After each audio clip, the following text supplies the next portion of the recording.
Λοιπόν, περάσαμε πάρα πολλά από αυτά τα χρόνια. Κάποια προσπάθησαν να κάνουν τον τόπο μας και να εφαρμόσουν το πιο βάρβαρο πείραμα που εφαρμόστηκε σε περιοχή στην Ελλάδα, ίσως και σε όλη την Ευρώπη.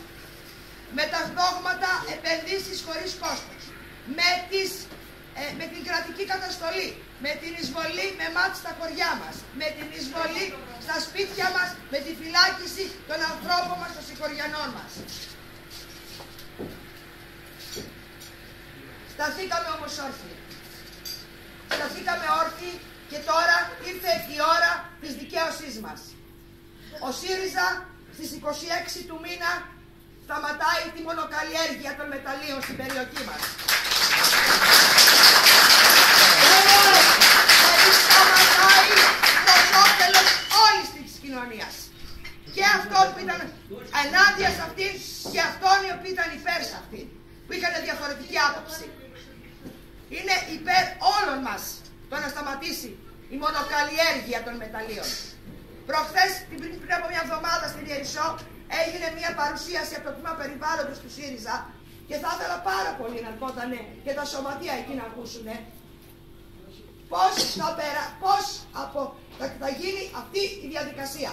Και η διαδικασία έχει συγκεκριμένα βήματα. Και τα βήματα είναι σταμάτημα της εξόρυξης στις Σκουριές και στις άλλες περιοχές τις οποίες έχει βάλει στο μάτι η Ελντοράντο.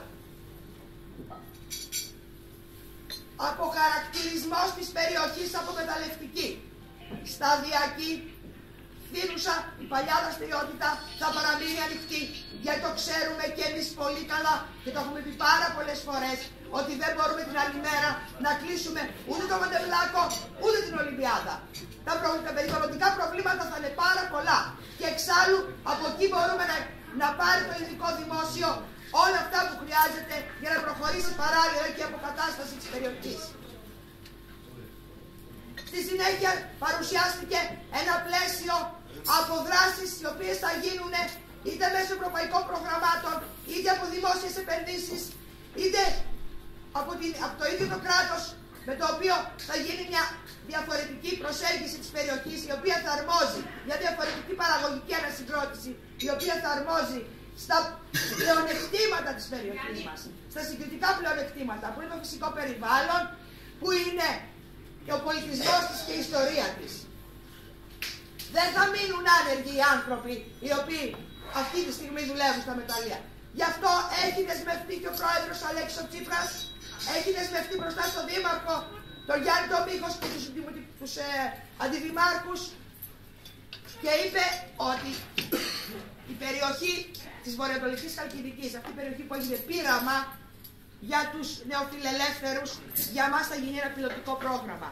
Και οι πρώτοι που θα απασχοληθούν στις 300.000 θέσεις εργασίας, τις οποίες είπε ότι υπάρχουν στο πρόγραμμα του ΣΥΡΙΖΑ ότι θα γίνουν στα επόμενα 2 χρόνια, θα είναι αυτοί οι οποίοι θα απολυθούν από την Ελληνικός Χρυσός.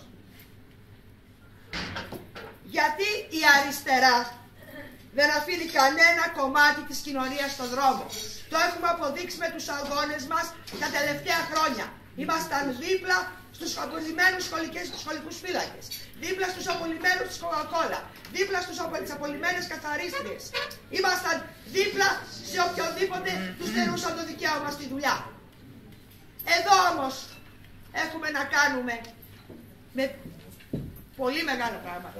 Εδώ δεν πρέπει να δουλέψουν αυτοί οι λίγοι στα μεταλλεία, στην εξόρυξη, στις σκουριές και να φύγουμε όλοι οι υπόλοιποι. Αυτό δεν γίνεται. Δεν το θέλει η κοινωνία αυτό το πράγμα. Τα σωματεία έπρεπε να βρίσκονται μαζί μας, μαζί στον αγώνα μας. Γιατί τα σωματεία είχαν πάρει απόφαση ενάντια στην εξόρυξη, στην ανοιχτή εξόρυξη χρυσού στις σκουριές. Τώρα φαίνεται ότι την ξεχάσανε αυτή την εποχή. Όταν νομοσχέδια το είπε και ο Κώστας είναι ήδη έτοιμα. Έχει την ηθική και το καθαρό βλέμμα των ανθρώπων που νοιάζονται για την πατρίδα και μόνο. Και εδώ είναι και η μεγάλη σύγκρουση. Σήμερα ο Guardian δημοσίευσε γκάλο που δίνει προβάδισμα στο ΣΥΡΙΖΑ στο όριο της αυτοδυναμίας, σχολιάζοντας ακριβώς πως αυτές οι εκλογές στην Ελλάδα θα είναι και ένα άτυπο δημοψήφισμα για την πορεία της Ευρώπης. γιατί συγκρούεται η ολιγαρχία με την απόφαση των λαών να πάρουν το μέλλον στα χέρια τους. Γι' αυτό ας γυρίσουμε μαζί αυτή τη βαριά σελίδα των μνημονίων και της εξαθλίωσης και ας αφήσουμε πίσω μια για πάντα το βορίδι και τα ουρλιαχτά του και τις απειλές του. Αυτοί ποντάρισαν μαύρο, αλλά ο λαός έβγαλε κόκκινο. Δεν μας φοβίζουν, φίλες και φίλοι. Ο φόβος έχει αλλάξει στρατόπεδο. Η ελπίδα έρχεται. Στις 25 του Γενάρη ψηφίζουμε όλοι σύλλογοι.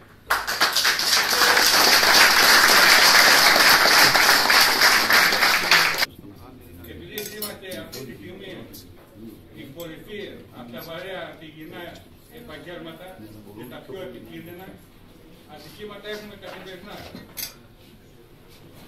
Το λόγο είναι επειδή είναι το επάγγελμα αυτό. Αυτά είναι αναπόφευκτα. Να είστε σίγουροι όμως ότι μόνο τα καταγγέλουμε και αν θέλετε μπορώ να σας δώσω και στοιχεία πραγματικά. Εμείς μιλάμε πάντοτε στα στοιχεία επειδή εκπροσωπούμε εργαζόμενοι. Και δεν έχουμε να απολογηθούμε αυτή τη στιγμή και γι' αυτό δεν υπάρχει εργαζόμενος που να βγει να έχει καταγγείλει αν δεν τον έχουμε προστατεύσει ως προς τα ατυχήματα. Αδίκησε το ΣΥΡΙΖΑ. Είπες ότι δεν έφυγε ποτέ συνάντηση στο ΣΥΡΙΖΑ. Λοιπόν, 3. Ήμουν παρούσα και ήσουν παρόν. 3 συναντήσεις.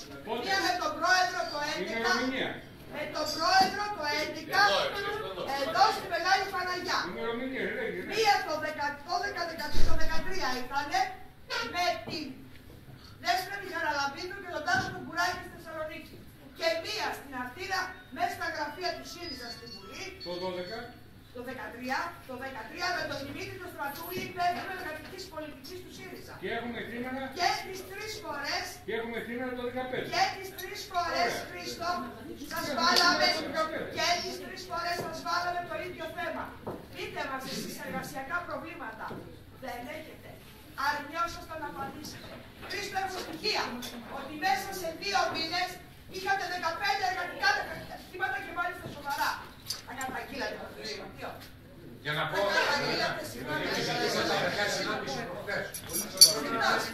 Να καταγγείλατε το σωματείο. Προστατεύσατε τους εργαζόμενους. Αυτό θέλω να ξέρω, Χρήστο. Ότι η δουλειά σας στο σωματείο είναι όχι να υπερασπίζετε την εταιρεία, αλλά να προστατεύετε τους εργαζόμενους. Και γιατί μιλάς και για πολιτικές δυνάμεις οι οποίες πήραν τη διχόνοια. Είμαστε ήμουνα μπροστά για το ποιοι πήραν τη διχόνοια. Ο Μοσχόπουλος και ο Ζωγοράκης ήταν. Αυτοί που εξυπηρετούσαν τον Βάχτα, που σας έκανε το χέρι έτσι για να επιτεθείτε στους συγχωριανούς σας. Άρα μην μιλάς για το ποιες πολιτικές δυνάμεις πήραν τη διχόνοια.